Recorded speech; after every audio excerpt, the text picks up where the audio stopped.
What's up, everybody? I'm back with another tutorial. This is on an artist that I haven't really found too many tutorials on, so I figured I would throw my own up. And it's actually, I've been meaning to for a while. I just haven't really got around to it. But 7 Lines. This guy is like the perfect mixture between dubstep and trance. I mean, he's got the solid drops, and he's also got the, in my opinion, the best melodic structures in all of his songs. All of them are just fantastic. So, without popping too much of a boner here for him, no homo, let's get this stuff going here. This is the Pluck that I'll be showing you guys.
Anyway, that's what we're dealing with. I got a couple different things going on down here that I'll explain later. But anyway, let's get right to it.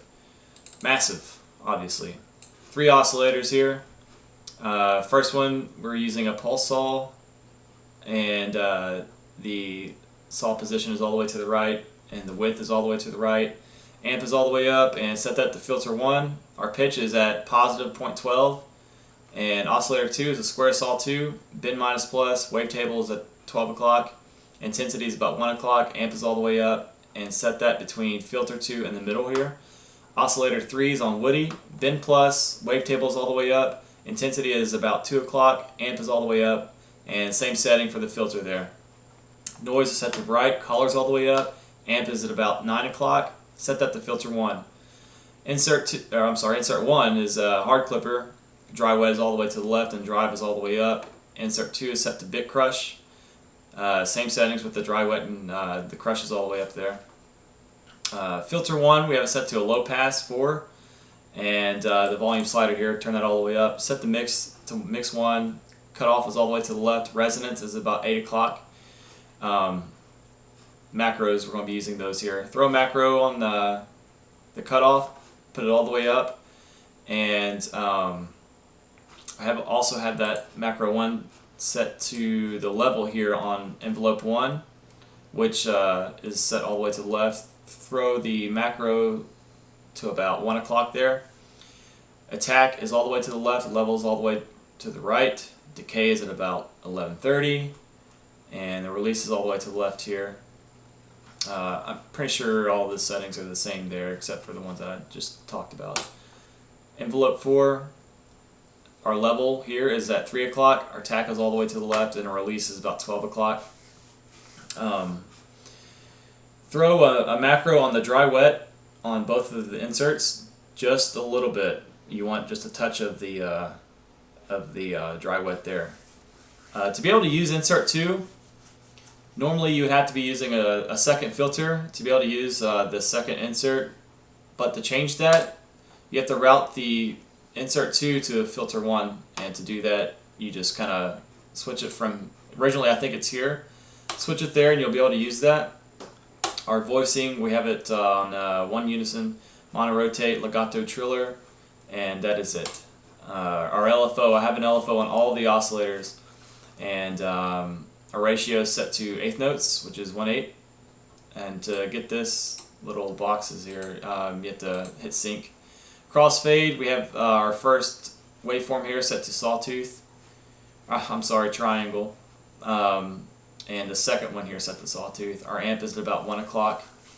And our effects 1, reverb, Dry wet is just below 9, size is about 130, density is all the way up, color is all the way up.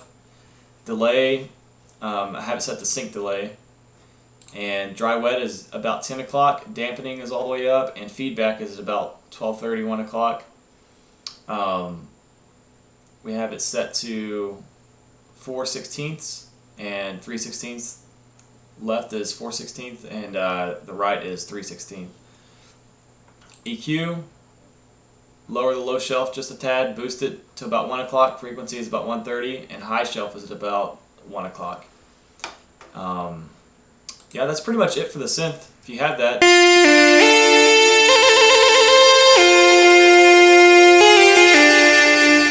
You should have that sound. Hopefully you do. I'm pretty sure I gave you guys everything. I'll be including the piano roll in this, by the way, so I'll go ahead and start back here. That way you guys can look at it.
Anyway, there's that piano roll. I'll include the MIDI as well. But there's like a little effect going on here. And if you listen, it's like a reverse reverb type deal. It's about right there.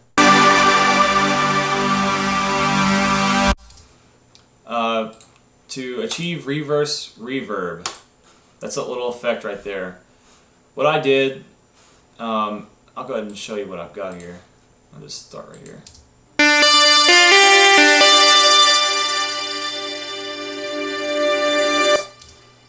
To achieve that, what I did was I threw a bunch of reverb signal onto the end of the melody here. And I just used Space Designer in Logic, turned the reverb all the way up, and bounced it out, and then reversed it. And that's how you get that signal, that little, this little effect right here. Very simple stuff, but it's nifty to use, and it doesn't even have to be on melodies. It could be on anything, and it kind of gives it a cool effect. So yeah, that's it, guys.